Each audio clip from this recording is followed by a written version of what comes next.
दोस्तों नमस्कार। मैं अक्षय कुमार रंजनी जेपी कॉलेज के हिस्ट्री ग्रुप में आपका स्वागत करता हूं। विश्व इतिहास की श्रृंखला को आगे बढ़ाते हुए आज हम आपके सामने एक वीडियो लेकर उपस्थित किए हुए हैं, जिसमें हम फ्रांसीसी क्रांति के घटनाक्रम के बारे में चर्चा करेंगे।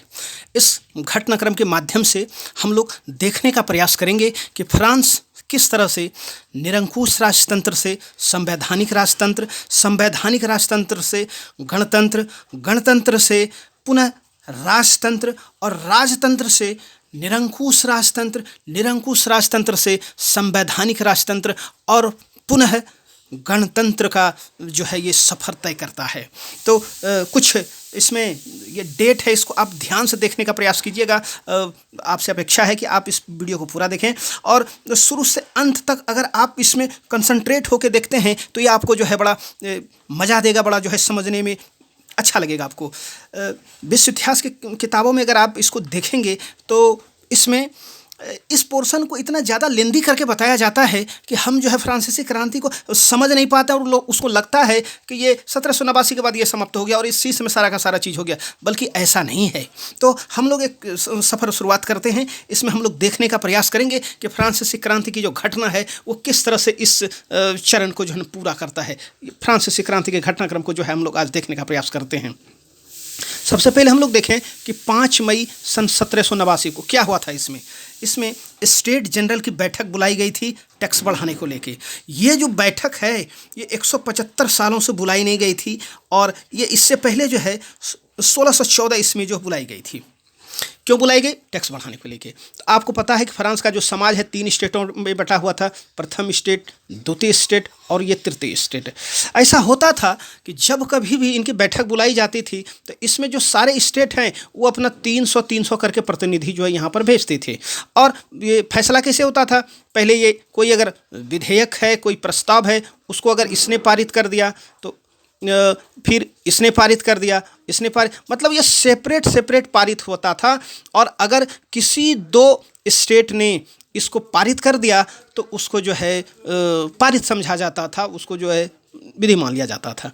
लेकिन इस बार थोड़ा सा और उसमें होता ये था प्रायः कि प्रथम स्टेट, द्वितीय स्टेट जिस तरह से चाहता था उस तरह के चाह के और तृतीय स्टेट के ऊपर जो है वो टैक्स का बोझ जो है वो लाद दिया जाता था।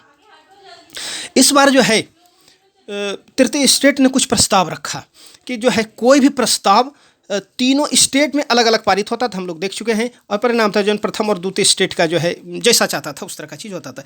इस बार तृतीय स्टेट जो है, तृतीय स्टेट ने मांग रखी, क्या रखी कि चूंकि उनकी जनसंख्या अधिक है इसलिए उनकी जो प्रतिनिधि है वो 300 के जगह पर 600 होना चाहिए और साथ ही साथ फैसला जो है कैसे होना चाहिए, बहुमत से होना चाहिए। मतलब अलग अलग जो है जगह पर पास नहीं करके, ऐसा नहीं कि प्रथम स्टेट ने पारित कर दिया, द्वितीय स्टेट ने पारित कर दिया, तृतीय स्टेट उसको करे भी नहीं करे उसको जो पारित समझा जाएगा, इस तरह का नहीं। कि चूंकि टैक्स का भार हर हालत में तृतीय स्टेट के ऊपर ही जाता था, इसलिए जो है इन्होंने जो है इस बार इसमें कुछ जो है परिवर्तन लाने का जो है ये अपेक्षा क्या था उसमें। उन्होंने कहा कि ये जो बैठक हो ये संयुक्त बैठक हो और इस बार जो हमारी सदस्य संख्या हो वो 300 की जगह कितना हो, ये 600 हो। और निर्णय कैसे हो, तीनों सदन एक जगह बैठे, 300 और ये प्लस 600 टोटल हुआ जाके 1200 और बहुमत मतलब 601 मोर देन 50% अगर हो जाता है उस स्थिति में इसको पारित समझा जाएगा। प्रथम एवं द्वितीय स्टेट इस व्यवस्था के पक्ष में नहीं था और अतः उन्होंने जो है इसको मानने से इनकार कर दिया और उस स्थिति में तृतीय स्टेट ने जो है इस बैठक का जो है बहिष्कार किया। प्यारे बच्चों, इससे पहले आप लोग फ्रांसीसी क्रांति का एक वीडियो है, उसको अगर आप लोग नहीं देखा है तो उसको देखिए। उसमें फ्रांसीसी क्रांति के कारणों के बारे में बताया गया है और वहाँ का समाज किस तरह से था उसके बारे में, उसमें क्या सामाजिक व्यवस्थाएं थी उसके बारे में थोड़ा वहाँ पर डिटेल से बताया गया है। अगर आप नहीं देखें उस वीडियो को तो ज़रूर देखिए, आपको जो है उससे वहाँ पर जो है फ़ायदा पहुँचने वाला है। चलिए कुछ और जो है तारीख, कुछ और घटनाक्रम को हम लोग देखते हैं। ये याद रखिएगा। उसके बाद जो है 20 जून सन 1789 की घटना, इसमें क्या होता है, वर्साय के टेनिस कोर्ट में शपथ होता है। किसके द्वारा? तृतीय स्टेट के द्वारा। इस बैठक का जो नेतृत्व है वो मिराबियो और आवेसिये इनके द्वारा किया जाता है, जिसमें तृतीय स्टेट ने अपने आप को जो है नेशनल असेंबली मतलब राष्ट्रीय सभा जो है घोषित कर दिया। इसमें साथ ही साथ घोषणा की गई, क्या घोषणा की गई कि जब तक सम्राट की शक्तियों को कम करने वाला संविधान तैयार नहीं होगा तब तक नेशनल असेंबली जो है वो भंग नहीं होगी। आप जानते हैं कि जो नेशनल असेंबली है इस या स्टेट जनरल है, इसकी बैठक बुलाने और इसको भंग करने का अधिकार राजा का था, लेकिन यहाँ पर जो तृतीय स्टेट है उसने नेशनल असेंबली को घोषित करके यह चीज़ किया कि इसको भंग करने का अधिकार किसको, राजा को भी नहीं होगा। तो ये डेट जो है आप लोग याद रखिएगा। उसके बाद हम लोग देखते हैं 14 जुलाई सन 1789। इसमें क्या होता है, बास्तिल का जो किला है उसका पतन हो जाता है और विद्रोह की शुरुआत हो जाती है, आंदोलन की शुरुआत हो जाता है इसी दिन से। इस किले को निरंकुशता का प्रतीक जो है समझा जाता था। और आज भी जो फ्रांस है, फ्रांस जो है जिस तरह हम लोग अपना स्वतंत्रता दिवस मनाते हैं उसी तरह से फ्रांस जो है 14 जुलाई को जो है अपना स्वतंत्रता दिवस के रूप में इसको सेलिब्रेट करता है, मनाता है। 4 अगस्त सन 1789 बहुत महत्वपूर्ण जो है घटना विश्व इतिहास में। इसमें क्या हुआ, विशेषाधिकारों वाली जो व्यवस्था थी उसका अंत हो गया। जैसे आप लोग जानते हैं, पहले वाली वीडियो में आप लोगों ने देखा होगा कि फ्रांस का जो समाज है 3 भागों में बटा हुआ था, प्रथम स्टेट, द्वितीय स्टेट और तृतीय स्टेट। और जो प्रथम स्टेट है और द्वितीय स्टेट है उसको बहुत सारी विशेषाधिकार प्राप्त था और उस विशेषाधिकार का जो है यहाँ पर अंत हो गया। अगर आप नहीं देखा तो उसको जरूर देखिए, आपको उसका फायदा पहुँचेगा। साथ ही साथ चर्च का जो स्वामित्व है, चर्च के स्वामित्व वाली जो भूमि है उसके ऊपर जो है कब्जा कर ली गई। किनके द्वारा, तृतीय स्टेट के द्वारा या नेशनल असेंबली के द्वारा। समों को बराबरी का दर्जा प्राप्त हुआ, पहले ऐसा नहीं था। पहले जो है प्रथम स्टेट और द्वितीय स्टेट को ज़्यादा विशेषाधिकार प्राप्त था और तृतीय स्टेट को कोई विशेषाधिकार प्राप्त था ही नहीं। अब सबको जो है बराबर मान लिया गया सैद्धांतिक तौर पर। अब जो नियुक्ति है वो योग्यता के आधार पर होने लगा।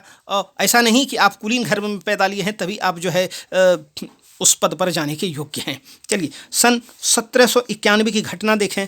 इस समय क्या हुआ, फ्रांस जो है संवैधानिक राजतंत्र घोषित किया गया। निरंकुश राजतंत्र समाप्त और संवैधानिक राजतंत्र घोषित कब, 1791 में इसकी स्थापना हुई।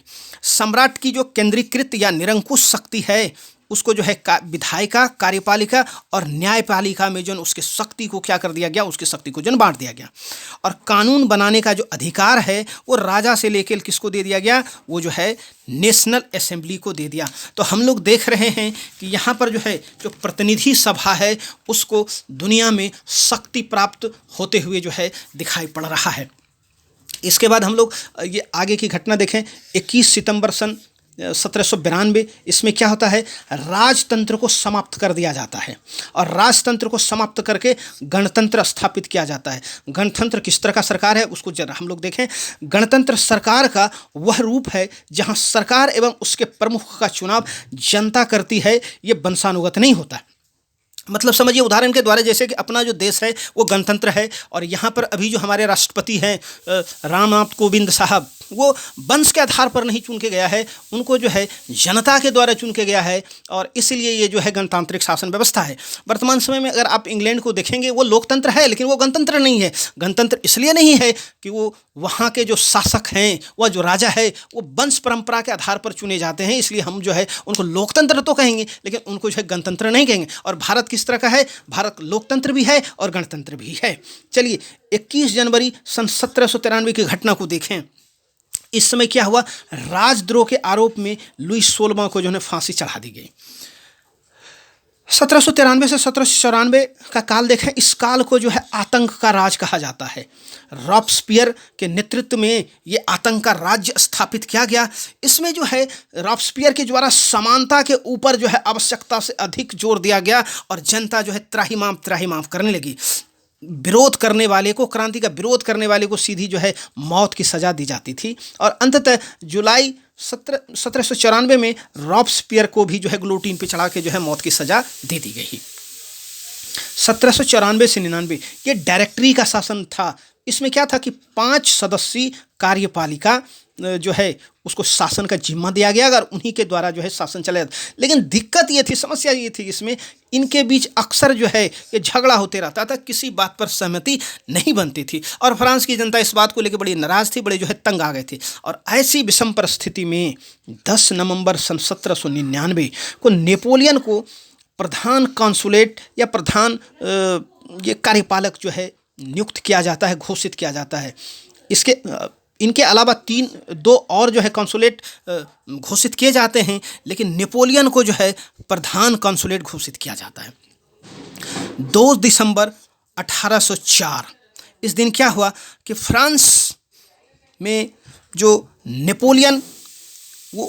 नेपोलियन को सम्राट घोषित किया जाता है। नेपोलियन अपने आप को फ्रांस का सम्राट घोषित करता है, कब? 2 दिसंबर सन 1804 को। और इस तरह से फ्रांस में जो गणतंत्र स्थापित हुई थी, फ्रांस में जो 21 सितंबर 1792 को ये जो राजतंत्र को समाप्त करके गणतंत्र स्थापित किया गया था, उस गणतंत्र को समाप्त कर दिया गया, कब? 2 दिसंबर 1804 को। और नेपोलियन जो है फ्रांस का राजा बन गया, शासक बन गया, सम्राट बन गया।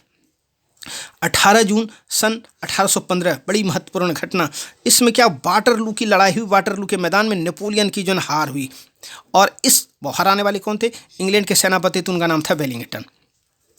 और इस समय जो है नेपोलियन अपने बारे में कहता है कि मैंने समय को नष्ट किया और समय ने मुझे नष्ट कर दिया। इसलिए प्यारे बच्चों, आप जहाँ कहीं भी हैं, पढ़ाई को जो है पढ़ाई पर ध्यान दीजिए और किसी भी सूरत में जो है सब कुछ बर्बाद करना है, लेकिन समय बर्बाद नहीं करना है। समय बड़ा जो है मूल्यवान है और नेपोलियन भी जो है इनका भी उदाहरण जो है आपके सामने है।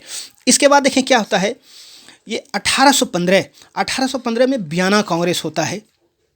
वियना जो है ऑस्ट्रिया की राजधानी, किसके नेतृत्व में?